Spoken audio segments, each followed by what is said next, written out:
taking on.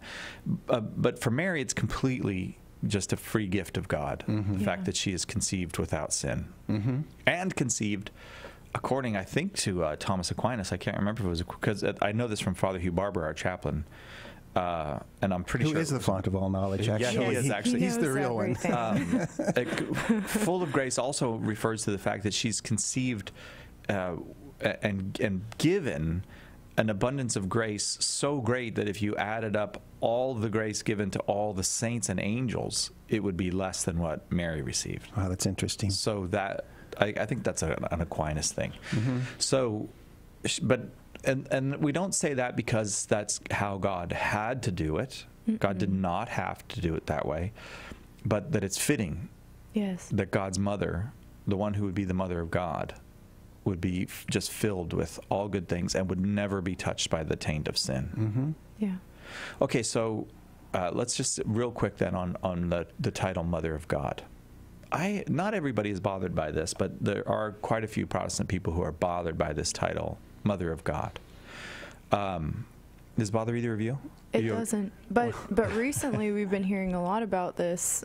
Just, Catholic answers questions about the faith. And so we've gotten a lot of questions lately about, well, is Mary the mother of Jesus or is Mary the mother of God? Well, and I know it's such a funny thing because the implication in the question is Jesus is not God. And the distinction is that the way it's been phrased to me is that Jesus came into the world at a particular time and his human body came into being at that time. And so Jesus came into being at that time and she was the mother of that human being. Which is true. She is the mother of that human being. But but that human being is the Lord. So that's the thing. Yeah. So then you run into the problem of, well, if she's only the mother of a human being, then that means that Jesus isn't the Lord and he didn't save us, or that he's split into two beings, which is not true either. Well, there's also the thing about, some people say, well, he has two natures. He has a human nature and a divine nature. And she's the mother of his human nature, not of his divine nature. But you're not, as Tim Staples always points out, no one is the mother of a nature. You're the mother of a person, and this person is God. That's what we mean when we say mother of God. This person, and if we deny that she's the mother of God, it's very hard to see how you're not denying that Christ himself is God. I think it butts up against a proper understanding of the Trinity. I mean, that's the three persons in one is really, it's a mystery, it's ineffable, we can't really grasp it, but if we accept it intellectually, Christ is a different person than the Father or the Holy Spirit. And when the Holy Spirit came down at Pentecost, it wasn't Christ or the Father, but it was God. Yeah. So it's one of these things that if you don't understand and accept the mystery of the Trinity, then I think you stumble on his incarnation. Yeah, right. And the very fact of the incarnation is that in Luke's Gospel, this is where we get all of this that we're talking about today. The entire Annunciation is in Luke's Gospel and nowhere else. So the idea that the Holy Spirit will overshadow you, that it's the Holy Spirit who makes a person present in the creation of Jesus. It's the whole. So these are two different persons, and Christ is one complete person. He's not multiple. He's not a split person. He's not a bunch of different people. He's God made human by the power of the Holy Spirit, by the overshadowing power of the Holy Spirit. So that's all that Catholics mean when we say that Jesus is the mother of God. I mean, it's weird to say that's all we mean because it's the most extraordinary title ever given to a human being. But Mother of God is an affirmation that Jesus is God. That's what it is. Yeah. At its root. Right. And now I figured out why it's March 25th. Yeah, please the tell us. Annunciation. Seriously, do you not know why it's March 25th? I'm a math genius. That's how I figured this out. Go ahead and explain it to us. It is 9 months from March 25th to December 25th. And the generally accepted, although it's not exact, the generally accepted term of, what do we call it? Not pregnancy, term of gestation. Yes, for a human being.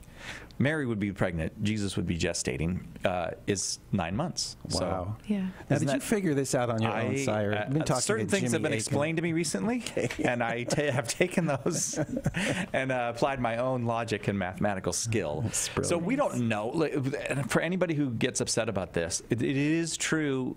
Christians do not know the date of Jesus' birth. We celebrate it on December 25th. I personally happen to believe he was born on December 25th, but we don't know the date of Jesus' birth. So not knowing, if you're going to celebrate his conception, the day that he was conceived, you just put it Why 9 not months 9 months, right. to the day Right. before that. It's not. We're not saying that this is the day. Yeah. Because people do get upset about that, you know. Yep. I'm going to give out the number again, 888-318-7884, 888-318-7884. We love Mary, and we praise Mary, and we pray to Mary, and we don't worship Mary. Just in case anybody's wondering, that's how Catholics are. Just like we do with our own mother. We love our mother, we praise our mother, we ask her for things, our biological mother.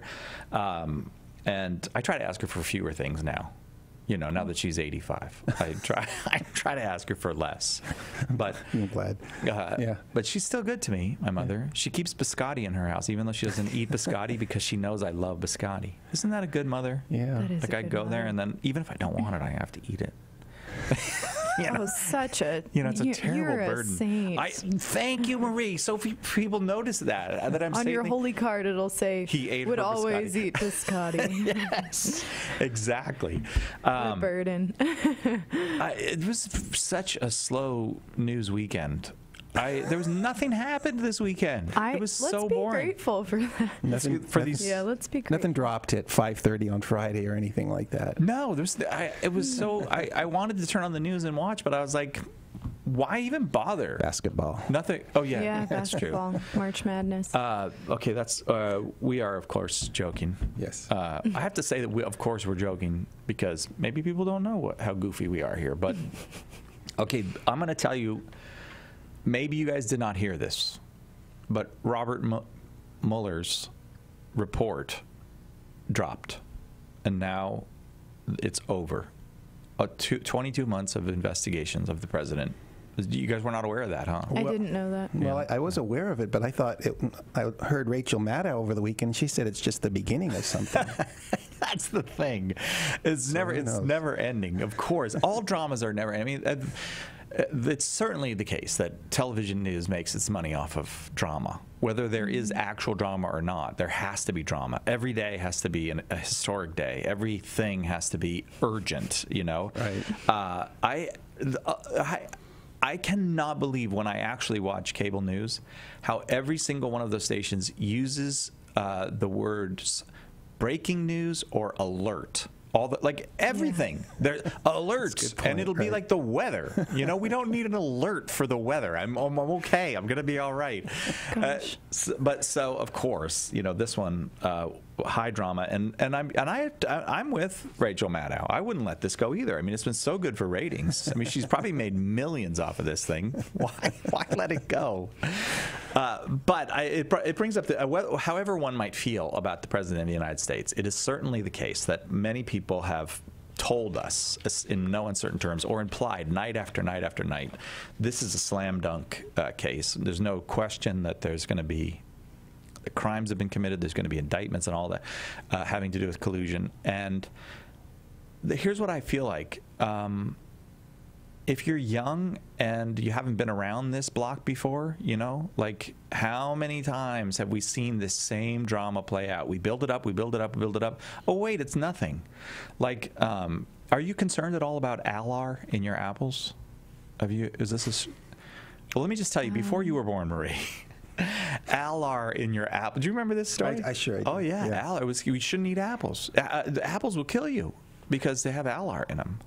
I eat apples every single day. And that was the thing. And it was just, and so there's always got to be something. And so if you're young and you haven't been around this before, it must be awful to realize I don't know if maybe people don't realize it. I don't- But that What came of that, by the way? Are of they? the Alar apple thing? I don't eat apples. I gave up eating Well, I apples did 30 years too. ago. I mean, why would you eat an apple? But They're if so it's- dangerous. You guys An apple is a aren't very looking too dangerous. good. No. Just kidding. Yeah. But the if- doctor. If a family member's still eating apples, you can always go You to need to tell 'em, Al-Anon. Alarnon. Are the young people who are getting swept up in not just what you're talking about, but a lot of the accusations that float around today, are they receiving any wisdom from older people? Not that older people don't have wisdom to give, but I don't really. Well, I don't see a lot of seeking happening by the generation that I'm a part of, at least. Well, there is the thing where if you say to people, "Don't worry about it," it's not going to be as big a deal as the media is making it. There's a certain resistance to that. You have to learn that lesson yourself. Yeah. And so this constant hyping of panic and upset, and this is the worst thing, and we compare this to, Bill Clinton, his life got compared to Watergate. Probably every president at some point, there's the Watergate comparison that comes up. Guess what?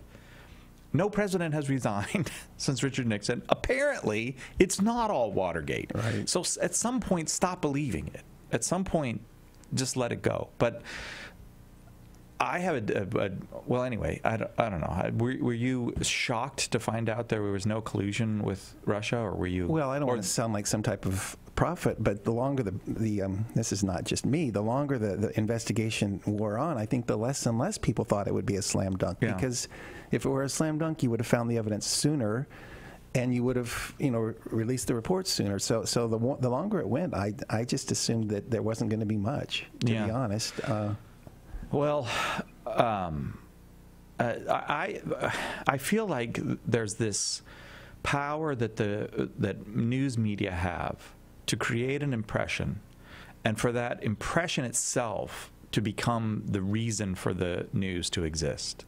I have certain theories about why this is, but you create these impressions and then you just hash them over and over and over again. And over the recent months, I've watched all the MSNBC, CNN, Fox, and you see they have these experts on, former security expert, so-and-so, and they come on and say, it's clear that there will be indictments, or there's clear that there will be no this or that. And it's not clear. But you spend an hour going around and around and around talking about something that does not exist in the real world. Right. And it's just, a guy throws out an opinion, and then 4 other people who are apparently experts throw out a variety of other opinions, and none of it is actually connected to anything that's actually happening in the real world. Yeah.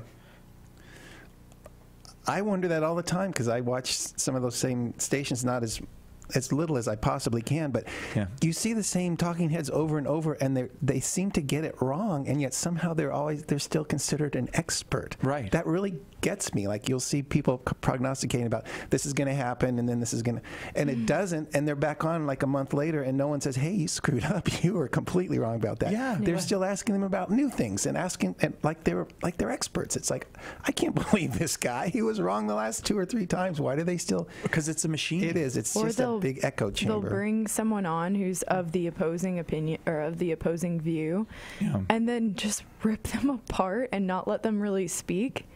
There's not a whole lot It's of theater. Yeah. there's not a whole lot of right. actual dialogue happening. There's none. There's no it's like actually they're listening. reading a script Yeah. from the monitor and saying, well, you just really don't know what you're talking about. And then it could be like, it could be somebody who doesn't know what they're talking about, but they could have a medical doctor on there or whatever, and the doctor's trained to say something and they're getting interrupted, I think, I don't know, aren't people tired of that trauma? No, because I think okay, I'm going to make a big leap here, but I believe this is actually exactly what happened to Jesus, is that there's a way, and you don't need mass media to do it. People can get whipped up with a false impression, and they will pursue that false impression even to the conclusion of killing other people. We all will do it. We're all vulnerable to it. And I think as you get older, if you've paid any attention, you become less able. It's harder to get you quite as mob mentality. Right. It's harder to get you mobbed. I think so. Well, I think so too, but part of it on my part is just world weariness. It's like I feel really sorry for my children, like for Marie's generation. You got to put up with all this. I'm going to be dead when it gets really bad. Yeah. So I really mourn for. But I people. guess I point to Jesus because we shouldn't think that it's just a phenomenon of mass media. Mass media can do it in a new way and on vast new horizons. But the whipping up of people into a frenzy. Yeah, even a frenzy that will become murderous, a murderous frenzy, has been going on as long as they're. I mean, I think that's what the story of the Tower of Babel is about. Is that there's people are. And God is looking at these Tower of Babel builders and going, that's completely wrong. That is not what human life is supposed to be. You're not supposed to be obsessed with work and making yourself gods and all. Just stop it. But people don't stop it. They get whipped. We're going to the sky. Like we've got to go to the sky. Like why? Why are you going to the sky? I made you Earth that looks like a paradise. Why are you going to the sky? Because we get these frenzies. It's what happened to Eve. Same thing. Just the slightest little untruth. It wasn't even really quite a full lie, that Satan tells. He just bends the truth enough to give you the impression God's holding us back. So this is what I wanted to get at. But Marie, you wanted to say something before I did. I was just going to say, I think that's what happens in misleading people into those frenzies a lot of the time, is that something it appeals to something good in the person, and so it's not always right. I think the things that are objectively evil, like if you ask somebody, would you walk up to somebody and shoot them, they would say no, of course not, I wouldn't do that. But maybe you appeal to their sense of justice, or maybe you appeal to how they feel about a certain experience they had, and then it's not as straight of a road, even though it really might be just as clear and direct as can be. But there's a tremendous role of the imagination in it, that the imagination becomes inflamed or stimulated.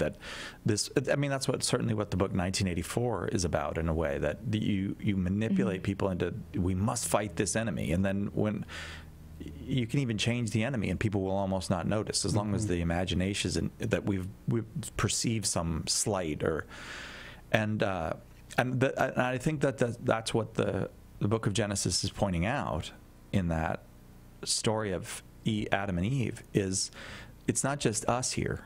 There are other intelligences here who have the ability they don't have the ability to control our will. They are not given the authority or the power to influence our will at all. Our will is entirely our own, but they can inflame our imagination constantly with ideas that I'm not getting what other people are getting, or my team is being unfairly treated and the other team, or and our goodness gets easily manipulated by demons. And that's what I guess that's what I wanted to get around to, is the influence of the demonic on the human imagination. And you can even see it on TV. If you just sit quietly and watch your hour and say, what's going on here? Like, who's whipping these people up into this frenzy? I think you can see this is how the demonic works. It encourages us to say imprudent things. It encourages us to insult other people's intelligence, or to be mocking, or to think unreasonably. Yeah, right. Yeah. Don't follow reason now. Follow your impression. And I'm giving you this impression. I'm creating this impression in your mind. Follow the impression. Don't follow what reason would say. And so we end up doing things like having World War I or something. Ever ask anybody, what was World War I about? No, people will go, I don't know, we fought the Nazis or something. Nobody even. What was World War I about? Why was there a world war? I don't. It's the most obviously demonic thing ever. If you can't say what the reason for it was, and you killed 50 million people, that's what demons do. They inflame everyone to just be at war with everyone all the time. Yeah. No, it's a good point. It's a good larger point. I'll say me, I tend to forget or downplay the role of spiritual warfare. That's it, right? I just don't think the first time, my mind doesn't go right there. But clearly what you're saying is true, because this is, Satan was given, this is his dominion. The world is Satan's dominion. Right. And the prince of this world. That's right. So, very interesting. I don't think that you abdicate responsibility for your actions when you give in to the demonic, but if you're aware of it, you might be a little bit more careful. Yeah. Yes, exactly. So you make a good point. I think also the thoughts that come to our mind that are not peaceful have to be analyzed before they're treated as being true. Yeah. Just in that, a lot of the things that go through our head are because of emotions that we're feeling, because something difficult happens, so we might be angry or we might be sad or whatever it is, but it's maybe not what's true, and it's good to take a second and say, I'm going to think about this for a day. Is this something really to be upset about? Is this something really to react to? Here's a good place to do that kind of thinking, in front of the Blessed Sacrament. Oh, what a great If you're point. going by the church or have anything available, even for 5 or 10 minutes, to just literally sit there. I sometimes don't even pray. You just sit there in the presence of the Lord. And if that isn't calming, then you're not going to find anywhere that is. Well, although I do think you have to, if it's a regular thing, sitting with Christ in the sacrament, you're building up your receptivity. Sure, absolutely. You're learning to listen. Right. And in this world, you have to learn to listen, because we've learned to shut out. To become inwardly well defensed. Right. And so you got to learn to sit quietly and listen. Yeah, absolutely. But you're right. There's nothing, sit with Jesus for a while. Mm-hmm. Mm-hmm. And just be open to his grace in your life. You don't even have to be specific. I'm just talking baby steps, Early on, I was going through a very hard time in life, and my sister-in-law said, I said, no, my prayer life is not good. I'm in a lot of turmoil. She goes, just sit, don't pray, sit, just sit. Just start sitting. Isn't that beautiful? And that was a gate, an opening to, as you say, the more you sit, and then it occurs to you, oh, maybe I should start praying. Yeah. But God, I think, opens those channels if you just sit, just get there in front of his presence, and that's a real good start. And I think it's a tremendous act of faith to go to a church where Christ is present in the church, and just sit and let him do the work. That is an act of faith. What it reminds me of is the woman with the hemorrhage. Just get to him. Everything will be fine. But you got to get. It takes trust. You got to get to him, and it's the trust that does it. Yeah, that allows Christ's work to happen. And the beauty of our faith is it's so deep, and there's so many connections the faith holds together fantastically, which is why I'm a Catholic. I've always had an intellectual faith, certainly, but what we're talking about goes right back to the incarnation.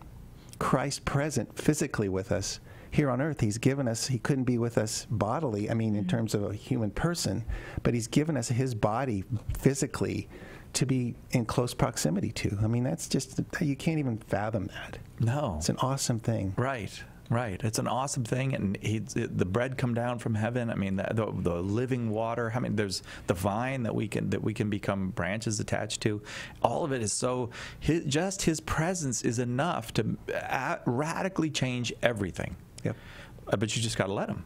You got to let them. That's a great point. You're listening to Catholic Answers Today on Radio Maria US, a Christian voice in your home. I am Cy Kellett, your host. Our co-host is assistant producer Marie, and our guest is Tim Ryland, the editor of Catholic Answers Magazine, which you can find out all about and subscribe to by going to CatholicAnswersMagazine.com. You can find out about us just by going to Catholic.com. That is the website of Catholic Answers. We're an apostolate devoted simply to answering questions about the faith. That's what we do. We explain and defend the Catholic faith. And we'd love to have you as a friend, so you go ahead and visit us there at Catholic.com. If you want to know more about Radio Maria and the wonderful work they are doing to share the gospel, and also, I wouldn't just say share the gospel, also provide encouragement. It's a special vocation that Radio Maria has, a kind of spiritual and moral encouragement to people. Go to radiomaria.us. You can find out all about them. radiomaria.us. Okay, so but here's the deal. We come along, and we're Christians, right? And we've got this good news. Mm-hmm. And we go to somebody, hey, I've got news to share with you. The Lord himself came down to have this intimate relationship with human beings, with you personally, and everything in your life can change. Just let him in. And this person that I'm saying this to, let's say it's some 25-year-old person, has had 25 years of the news being essentially a deception. They've learned to say, I'm filtering you out right now, because I have so many things have been promised to me from the time I watched, Nickelodeon as a child, and this new Super Soaker was going to make me happy. And you know what? It didn't make me happy, and it broke. All right? That I've been lied to so much, and I've watched cable news. I've gotten whipped up, and then it turned out to be nothing. And your news can no longer penetrate. See, I think that's also a strategy of the devil, is to make us infertile ground so that we can't receive the good news. Yeah. And one of the lies of the news, too, is that, or maybe just the culture in general, is that everything that's newer is better. And so something that's so old, like our faith. Yeah. I mean, it's not even really fitting to call our faith old, because God has existed for all time. Right. But something that's as old as our faith, I think, gets dismissed, and people say, I'm more progressive than that. We've made progress. I'm self-sufficient. Sad, but self-sufficient. Struggling, but self-sufficient. Right. Yeah. So the fact that there's something about this idea of progress that discredits the faith.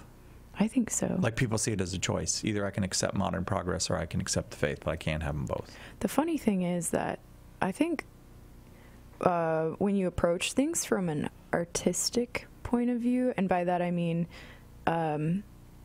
works of art like church architecture, or paintings, or poetry, novels, people would say, oh, Shakespeare's amazing still. To this day, people want to read the love sonnets, and they want to read Shakespeare's plays. And not you don't like Shakespeare. Okay, that's too much of a blanket statement. I shouldn't have shared that on I like some Shakespeare. I didn't like the love sonnets. I think they're really sappy and vain. But anyway, but my point is, I think there's still an appreciation of old things with some things. And I was thinking about this earlier, because I was in the Mission Basilica here earlier this morning for Mass, and it's really beautiful. And I was thinking about a couple summers ago, I was in Ireland, and I was visiting all of these beautiful churches there, and they were mostly empty. And some of it depended on, when we were visiting these churches. It wasn't, Mass time necessarily, but there were always tourists in the churches taking pictures. And sometimes I just want to say to people, because I've had friends that don't have faith who have, studied in Spain and visited the churches there, and, they're like, wow, this architecture is so beautiful. And I want to say, don't you realize that what it's for? Like, what are you standing in? What is it for? Why did people sweat and die to build these amazing churches? Because they wanted to make something incredible to lift worship to God, Yeah. The medieval people, in particular, made the most beautiful buildings in the history of the world, medieval Christian people. There are no buildings, I challenge you to tell me where in China or ancient Egypt or in the modern world, anywhere, where people made buildings as beautiful as medieval Catholic people made. I will put Chartres, against any building in the world. And so it's not even that we're making progress in that regard. As far as being beautiful, things are maybe less beautiful. Have you seen Chicago? Yeah. No, I mean, like I love Chicago. Chicago is one of my favorite cities in the world, but Chicago was built primarily in two eras: in the Art Deco era, where these incredible, beautiful Art Deco buildings, and in the modern glass and steel era, which was the 60s and 70s. And they will tell you, the architecture people, this modern glass and steel is this new kind of beauty, and no, you know what it is? It's ugly. That's what you built. Ugly buildings, one after another after another. That's ugliness. And part of the reason why Art Deco is beautiful is it has echoes of Gothic in it. It has echoes of what came before. I love those buildings in Chicago. Yeah. They make you feel like you're transported to another time. The Art Deco. Yeah. Yeah, and that's how it should feel when you walk into a really beautiful church too, that you feel this connection to Christians for thousands of years who prayed there. I mean, not every church has existed for thousands of years, but some of them are quite old. And you're kneeling where people have been kneeling for such a long time, which is pretty amazing. There has to be a reason for it. So, okay, so your thought is we're not connecting people to that, to the reason why the most beautiful music ever made in the history of the world comes out of medieval Christianity. The most beautiful paintings in the history of the world come out of medieval Christianity. The most beautiful buildings in the world come out of medieval Christianity. And we're not saying to people, why do you think that is? What do you think happened in that moment? Like the beauty is to the medieval world what the computer is to the modern world, you know? Like you would, at some point in the future, someone will go, well, why did that happen in the modern world? Why did they invent this magnificent new technology? But nobody asked that about why was the greatest beauty in the history of the world created by medieval Catholics.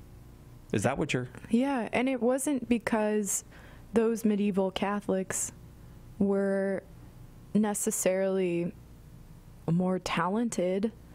Maybe they were in some ways, but I mean, they're human beings who created beautiful things. But the question is, why did they go to such lengths? Why didn't they settle for an earthly beauty? They were trying to achieve this heavenly beauty. They were trying to lift that imagination that we were talking about earlier up to heavenly things. And I think, especially in these churches, to capture that reality that there's a spiritual world around us that we're not aware of. One of my favorite hymns says friends on earth and friends above, and sort of I think when churches are so beautiful that it makes you, it helps you to imagine that there's something beyond us and something beyond this small world we're living in, but we're trying to express that beauty that heaven is. Yeah. Okay, so how do we do it for I guess how do we connect it? The money question then is, how do we get the good news through to people who are very well defended against it? Isn't that the modern problem for Christianity? Oh, clearly. I mean, even in the history of this apostolate, it was started to counter anti-Catholic fundamentalism, Protestant fundamentalism. Over the 30-some years of its existence, now we really are encountering more and more of people who just don't care. Honestly, just don't care about it. So fine, you can have your faith. Doesn't matter to me. You can explain it perfectly, but I choose not to listen. I don't care. Yeah. So how do you? I'm baffled by that. I mean, there's wonderful people who support radio networks like Radio Maria. You know, we have wonderful people who support us. Right. And so they're looking to Radio Maria. They're looking to us at Catholic Answers and saying, I gave you the money. Go out and break through to people. Yeah. Get them to know the God's love in Jesus Christ. Right. And yet, I know that there are tremendous successes but the world is more concerned with the latest scandal the latest new upset, the latest new thing to be afraid of, than with hearing the gospel, which is the only thing that's going to change anything. This is, which can really get us down to think about how serious the state of the world is. But when I'm really anxious about what is going on in the world, and especially with certain issues today that really strike a chord with me, that I wish I could just snap my fingers and change. I do think about Our Lady. I think about the Blessed Mother, and how is it Simeon tells her that her heart will be pierced by a sword? Yes. Mm-hmm. And I think about how a friend and I were just talking about this the other day, how it says she pondered on these things in her heart. Right. And it doesn't say she ran screaming around the temple, freaking out about what her heart being pierced meant. It doesn't say that for the rest of her life she questioned everyone and everything so that she could find out what this was about and protect herself from it.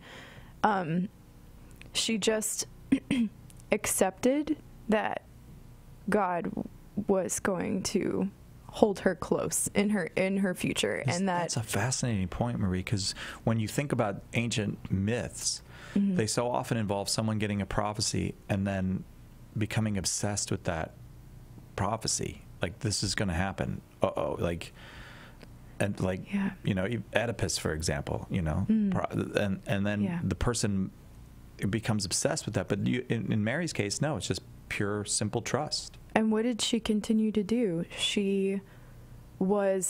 I so wish I could have seen her, met her, and someday we will, but, she was apparently the most beautiful woman who's probably ever lived, and was strong and peaceful and loving, and she was Jesus' mother, and she just continued to live her life with the Lord, and literally with the Lord. That sometimes blows my mind.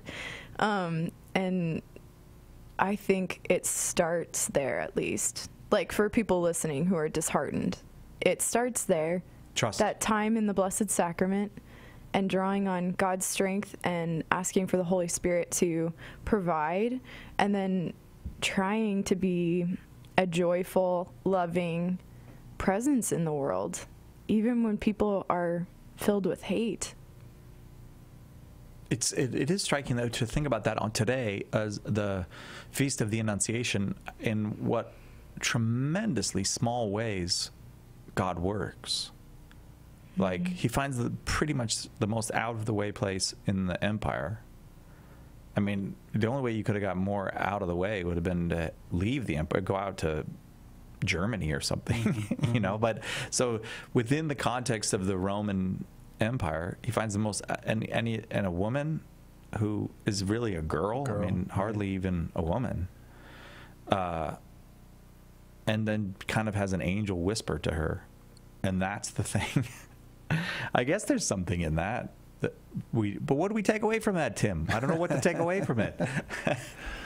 Well, I take away, at least in Mary's acceptance and the pondering in her heart that Marie was talking about, I do come back to the fact that she was conceived without sin, and so she doesn't have the same temptations we do. This might not be a heartening point, but the point is that when if you don't have that natural concupiscence or that natural inclination to this whipping up that we've been talking about, right? In a sense, I think it would be a little bit easier to have peace in your heart. That's not saying we shouldn't use her as a role model by any means, but I'm just... No, she's a perfect role model for that reason, right. But also one that you shouldn't despair right. that you're not in her league. No, of course not. But we can pray for the grace to be peaceful and to be thoughtful. I mean, that's what it comes back to, is praying for grace. Because grace can protect us as well as it protected the Blessed Mother. I have a priest friend who was telling me about his days as an exchange student, and this was before he entered the seminary. He was a Catholic, but he was with a bunch of secular people. This was back in the 70s, and they were in Italy, and his roommate was a good-looking guy, was going out to the discos every night. And this tells you what the era. How old are we? But this priest friend said he didn't have any particular holiness or anything. It's just every time this guy said, "Hey, let's go to the bars. The girls will go crazy for you. I'm dark and you're not, and we can double team them." And my priest friend just said, "I'm tired." I go, "You really didn't want to go?" He goes, "No, I wanted to go. I like girls, all of that." But every single time he asked me, for some reason, I had an excuse not to go. It wasn't because I was holy or wanted to avoid sin. I just had an excuse not to go. And he said to me, looking back, I said, "Why is that, Father?" He said, "I think the Holy Spirit was protecting me." Isn't that a wonderful thing to think about? He said, "It wasn't me." I mean, you make the smallest effort. Yes. And right. the Holy Spirit does work. Right. You're like, Yeah. So that's the point, I would say. If you make the smallest effort, pray for grace, pray for protection, pray for guidance. yeah. I think we discount the power of prayer, because, Si, when you're asking, what do you do when confronted with someone who says, "I don't care," or Yeah. whatever, don't discount the prayer. Pray for them. Yes. Pray for their minds to be opened. That's a great point. Yeah. And I also think Chris Check always makes this point. Chris Check is the president of Catholic Answers. And I won't make it the way he makes it, but in here somewhere is a point that I'll try to make it in less than 20 minutes. But we love Chris, but I don't want to blame Chris for my inartful way of saying things. But basically, we Catholics in America, we're very Americanized, and we've forgotten that there are power in sacramentals as well. Like he says, well, if you're raising a family, get a little holy water thing and font. Is it called a font if it's just in your okay holy water? I think so. Okay, we'll call it a font. A wall font. But you just put it on the wall and put holy water in there and get the family in the habit of blessing themselves when they leave the house. Okay, and maybe when they come back in and clean the world off. That we have a kind of American Protestantized Catholic faith that's like, well, that's not really. We're kind of more minimalist, Whereas Catholics traditionally throughout history have believed in spiritual warfare. We've believed in standing up to the and not standing up to. You really shouldn't be standing up to demons. You should be protecting yourself against demons. So the things like holy water, your blessed rosary, wearing a miraculous medal, or these are not just like nice things. They're not just decorations to the faith. They're little. They're not huge, giant, monstrous things. They're just little things God gives us to help us throughout the day. I mean, you should pray the Our Father every day. Jesus said it. So if you're not praying the Our Father every day, you're missing the basics. You should try to be exposed to the Word of God at some point every day. There's the big things, but the little things matter too, and having holy water in your house, or you don't want to treat them as magical. They're not magical. But God's grace, if the incarnation teaches us anything, it's that God communicates his grace through physicality. That's right. Yeah. The physical stuff matters. It's not an add-on. It's not a bonus. The physical stuff matters. And God gave it to you. Use it. And it reminds us frequently that his grace is there for us and surrounding us. Right. So that, like you said, if you bless yourself before you leave your house, that is going to make you think, I'm receiving grace from God to get through this day, whatever you have ahead of you, which is very comforting. What if it doesn't make you think that? What if it's just habit? Like on a certain day, I maybe you should change it up. No, I was going in a different direction than that, Marie. Even if you're not conscious of it, it actually conveys grace. And this is one it still does what it says it does, yes. even if you're not conscious of it. Sacraments and sacramentals do their job. Like if I go to Mass and I'm very distracted at Mass, which happens to me, I'm very distractible. What? Excuse me? I'm very easily distracted, okay? Like I was in Mass this weekend, and there was a very, very tall man in Mass, like 7 feet tall. And I kept getting distracted. You were staring at him the whole time. No, I kept getting distracted. Like I would be comparing him to other people. Oh my gosh. Who I knew how tall they were. Like I know that guy's 6'3", and then I would try to look. Okay, so he's like 7 feet. And this is a total waste of time in Mass. But that's the way I am. So I try to bring it back. But then I'll be like, his wife's not that tall. Like this is weird. Like I wonder if that's okay. So. I still go to receive communion. The fact that Jesus knows that I'm a very, really undisciplined, distractible Undisciplined disciple. Yes, right, undisciplined disciple, exactly.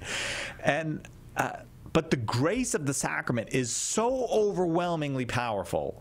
It will change my entire week. It gives me strength to be a Christian throughout the entire week. Whether I did it Mass well or I did Mass poorly. Yeah. And this guy was really tall. I mean, what are you going to do? It's very distracting. That's all I was trying to get at, Marie. I totally agree. We agree. need to, as Catholics, have faith in the gifts God gave us. Yeah, and if you're going through a dry period of your life where you don't feel God, it is so important to continue to partake in the sacraments. My thing about changing it up was just that sometimes maybe you've prayed the rosary every day for 20 years and maybe you should try, a meditation of St. Joseph or, a meditation on something else or do a Bible study or, I see what you mean. There are ways to refresh, I guess, the faith. That's a very good point. And we're but human always and we need the that. sacraments. Always the sacraments. I got to go find out what the latest controversy is. I'm going to go watch all 3 cable networks now. I got to go find out who this 7-foot guy is. I know, Invite him right? onto my basketball I team. know, dude. Wouldn't you have a hard time paying attention? Yeah, of course I would. And he's looking at you thinking, who is this guy? Who's this weird guy that keeps looking at me and measuring distracting me? And Tim he's- Ryland has been our guest. Tim Ryland is the publisher of Catholic Answers Magazine. Find out all about it at CatholicAnswersMagazine.com. Assistant producer Marie has been our co-host. You can write her a letter at assistant producer. No, actually, you don't. That's at radio@catholic.com. radio@catholic.com. I'm Cy Kellett, your host. Thanks for joining us today on Radio Maria US, a Christian voice in your home.